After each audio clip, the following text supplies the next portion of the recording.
Students, last video में अपन ने Newton's law of viscosity देखी थी. We find out the formula for the viscous force, that is F we. It is equal to eta A into D V by D X. अब ये formula के ऊपर एक numerical लिखते अपन. ये example number 13 from your exercise. See what is given.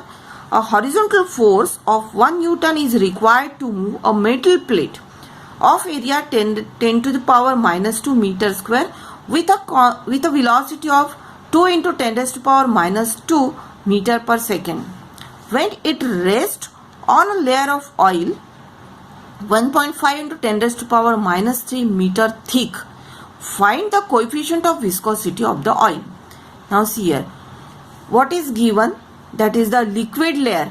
ये है oil की लेयर, उसकी थिकनेस दी है आपको 1.5 into 10 raise to power minus 3 metre.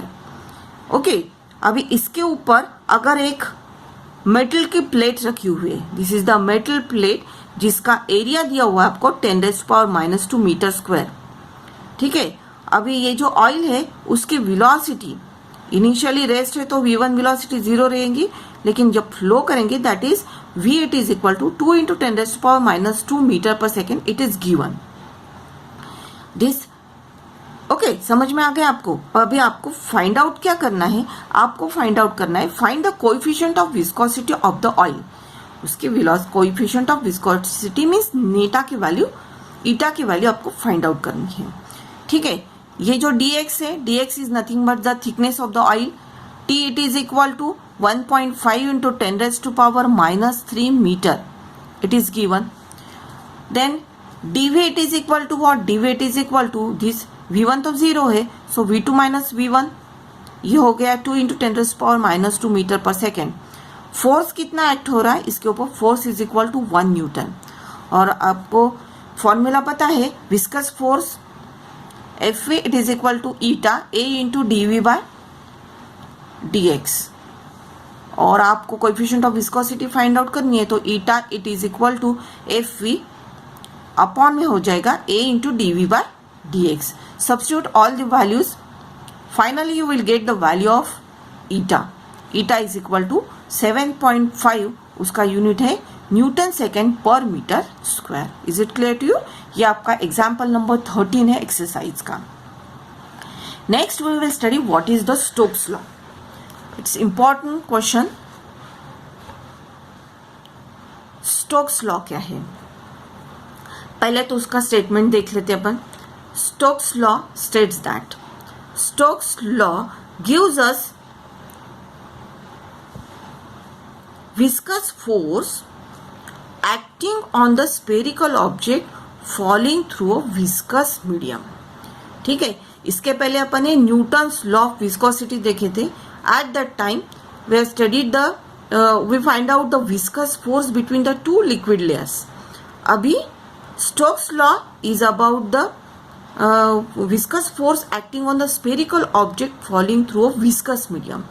अगर एक कंटेनर है उसमें से लिक्विड जा रहा है, लिक्विड है सपोज, लिक्विड में अगर आपने कोई एक स्फेरिकल ऑब्जेक्ट उसमें डाल दिया तो ये डालने के बाद इसको जो भी रेजिस्टिव फोर्स लगेगा, resistive force means viscous force, उसके ऊपर जो एक्ट होगा वो अंदर जा रहा है, उसके ऊपर जो विस्कस फोर्स एक्ट होगा, viscous force is nothing but the resistive force. तो वो फोर्स क्या रहेगा, it is given by the Stokes और उसी को स्टोक्स लॉ कहा जाता है. तो अभी देखो ये कंटेनर है, इसमें लिक्विड है, इसमें एक स्फेरिकल ऑब्जेक्ट अगर आपने छोड़ दिया तो क्या हो जाएगा, इसके ऊपर ये डायरेक्शन में विस्कस फोर्स एक्ट होगा, ये डायरेक्शन में वो नीचे जा रहा, उसकी वेलोसिटी v कंसीडर करते अपन. इसकी रेडियस r है सपोज, मास m है, all these things.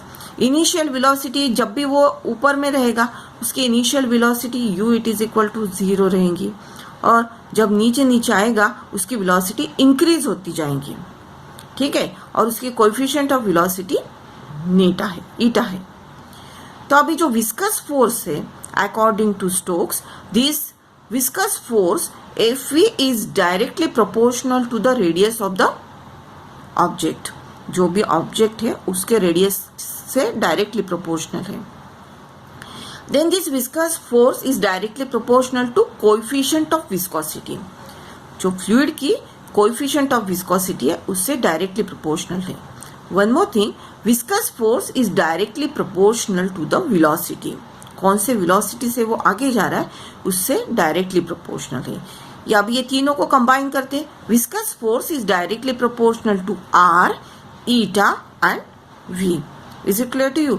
Now we remove this proportionality sign. So F8 is equal to what? F8 is equal to constant R eta V. Now अभी ये constant की value Stokes scientist ने experiment करने के बाद find out किए, that is 6 pi. इसको कहते हैं इंपेरिकली वैल्यू और the experimentally find out value. सो F8 उसने फाइंड आउट किया, F8 is equal to 6 pi R eta V. This is the formula for the viscous force whenever that object is falling through the viscous medium. He states that, उसका law का statement देखो, the viscous force F acting on a small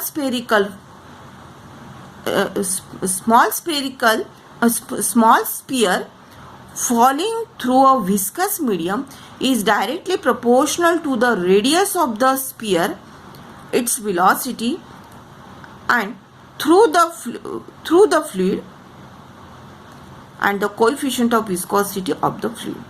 Means it is directly proportional to the radius of the sphere, its velocity v through the fluid, and the coefficient of viscosity eta of the fluid. ये हो गया Stokes law का statement. We will take two numericals based on this Stokes law. That is the example number 2.8 from page number 47. A steel ball with radius 0.3 millimeter is falling with velocity of 2 meter per second at time t through a tube filled with glycerin having coefficient of viscosity 0.833 Newton second per meter square. Determine viscous force acting on the steel ball at that time. What is given here? That is एक container है, उसमें glycerine है. एक आपने glycerine consider, यहाँ पे glycerine है. Steel ball यहाँ से छोड़ दिया है. उसकी रेडियस जो है R, it is equal to 0.3 millimetre it is given. उसको कन्वर्ट करो तो वो R हो जाएगी 0.3 into 10⁻³ metre. Coefficient of viscosity of the glycerine is given 0.833 newton per metre square.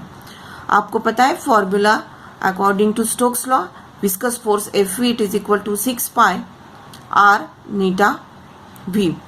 तो सबकी वैल्यू सब्स्टिट्यूट को, you will get viscous force F is equal to 9.422 into 10⁻³ newton. Next example, that is the example number 12 of your exercise. Calculate the viscous force acting on a raindrop of diameter 1 millimeter falling with uniform velocity 2 meter per second through air. The coefficient of viscosity of air is 1.8 into 10⁻⁵ Newton second per meter square. एक rain drop है, rain drop की velocity, वो जब नीचे आ रहा है उसकी velocity दी है v is equal to 2 metre पर second. And diameter of that raindrop is given d is equal to 1 millimeter. Diameter से आपको रेडियस निकालना पड़ेगा, r is equal to 0.5 millimeter. उसको कन्वर्ट करो मीटर में, 0.5 इंटू 10⁻³ मीटर. ईटा की value is given, eta is equal to 1.8 into 10⁻⁵ newton second पर metre square. And the velocity with which it is coming in a downward direction v is given, v is equal to 2 meter per second. आपको निकालना है viscous force acting on a rain drop. Viscous force acting, ये जो rain drop है वो air is a fluid, air से नीचे आ रहा है. तो इसीलिए आप स्टोक्स लॉ यूज कर रहे हैं. तो F is equal to 6 pi eta R V. Substitute values करने के बाद you will get F is equal to 3.393 into 10⁻⁷ Newton. Okay. In the next class we will study what is the terminal velocity. Okay, thank you.